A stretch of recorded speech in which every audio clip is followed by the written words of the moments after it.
So what better way to start than the back-to-back champions, the Penrith Panthers? We the said that the three same Peters. way. The same I way know, we I ended know. last year. Well, we're still licking wounds, mate. That's why. I know. So they signed players. So for each team, I'm gonna go through additions, subtractions, gains. In terms of the Non-gains. roster, we're gonna go through our expectation for that team going into the season. We're not really gonna elaborate much on last year's performances. That's what the season review was all the way back in October. But this is more of a look ahead into in terms of what we're expecting from these teams going forward. So the Penrith Panthers, they gained Paul Adamoti, Dane Laurie, Riley Price, whoever that is, and Brad Schneider. And notable losses were Critter, Cogger, Zach Hoskins, Tommy Jenkins, Spencer Leniu, and Jamin Salmon. So in terms of roster movement, look, I'm going to say the only notable real losses here are Spencer Leniu and Critter. Critters obviously has been a very big part of what they've been doing the last couple of years and has scored a try in every grand final, right? So he's doing something right. It's not really easy to replace a player of his caliber, but at the end of the day, he is a center, right? So it's not like they've lost Nathan Cleary or Jerome Luai, which they will be losing next year, but he's still there for one more year. Taking that into consideration, Chris, what are your expectations for this team going into the season? Right. You got him getting the wooden spoon? I wish. But in terms of where they will finish, clip it, do whatever you want. But I am under the strong belief they will not finish in the top four. It's not...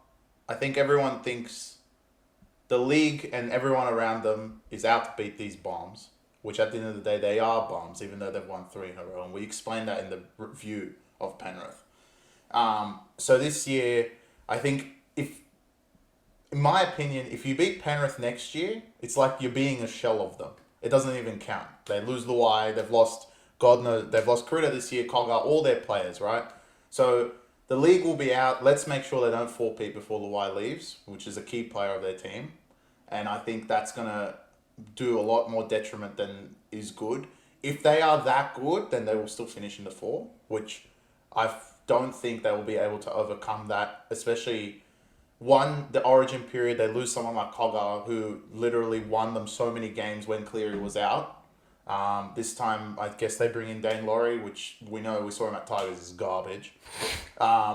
So I think the league will be out to beat them this year because next year if Penrith come 5th next year, everyone will be like, oh, that makes sense, they lost away. But if Penrith come 5th this year, it'll be like, oh my God, why did they come 5th? So I'm putting them outside the top 4, maybe not 5th, but my firm belief is that the end of the season will come and Penrith will not be in the top 4 and not have a 2-game a rest or a bye, essentially. Because I think the league will be out to beat them and the league's much more competitive this year. With how teams have moved around, I think there's 13 teams that are still competitive. So I don't think Penrith can just breeze by, especially some of those origin games that they're just going to go to, for example, Dolphins and just lose. Stuff like that wouldn't happen in previous years, but this year it's going to happen. So I believe they are going to regress a lot. Interesting. I don't agree with you. I believe while I don't think they're going to win the minor premiership again, because their depth really is going to be tested this year, I believe Penrith as a unit, the only irreplaceable pieces in this system are Nathan Cleary, Isaiah Yeo. That's a lie. No. In terms of winning the comp. Oh, Nathan Cleary, Isaiah Yeo, James Fisher-Harris, Moses Leota, and to a certain extent Dylan Edwards, but him not as much as the others.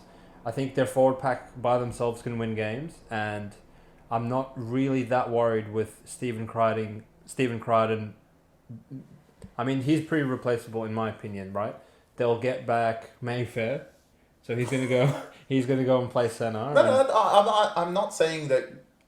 The storyline of what I'm saying is not that Critter's gone. Oh my God, Penrith are finished. That's not my storyline. My storyline is they have to be beaten.